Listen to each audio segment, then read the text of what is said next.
Mutton குழம்பு செய்முறை. தேவையான பொருட்கள்: மட்டன் 1/2 கிலோ, சின்ன வெங்காயம் 1 கையளவு, தக்காளி 2, மல்லித்தூள் 3 டீஸ்பூன், மிளகாய்த்தூள் 4 டீஸ்பூன், கரம் மசாலாத்தூள் 2 டீஸ்பூன், இஞ்சி பூண்டு விழுது 4 டீஸ்பூன், எண்ணெய் தேவையான அளவு, கருவேப்பிலை சில இலைகள், உப்பு ருசிக்கேற்ப. அரைப்பதற்கு: தேங்காய் அரை மூடி, சோம்பு 1 டீஸ்பூன், முந்திரி பருப்பு 5. செய்முறை விளக்கம். மட்டனை சுத்தம் செய்து துண்டுகளாக நறுக்கவும். தக்காளி வெங்காயத்தை பொடியாக நறுக்கிக் கொள்ளவும்.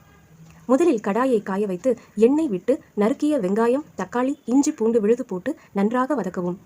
பச்சை வாசனை போனதும் மட்டன் துண்டுகளை போட்டு 5 நிமிடம் நன்றாக வதக்க வேண்டும். சுருள கிளறி வதக்கினால் தண்ணீர் விட்டு வரும். பின்பு மிளகாய்த்தூள், மல்லித்தூள், மஞ்சள் தூள், உப்பு, கரம் மசாலாத்தூள், கருவேப்பிலை எல்லாம் போட்டு நன்றாக வதக்க வேண்டும். பின் அரைத்த தேங்காய் கலவையை கரைத்து வதக்கிய மட்டன் கலவையில் ஊற்ற வேண்டும். தேவைக்கேற்ப தண்ணீர் சேர்த்து குக்கரில் வைத்து 5 விசில் வரும் வரை வைத்திருந்து இறக்கவும். கருவேப்பிலையை பச்சை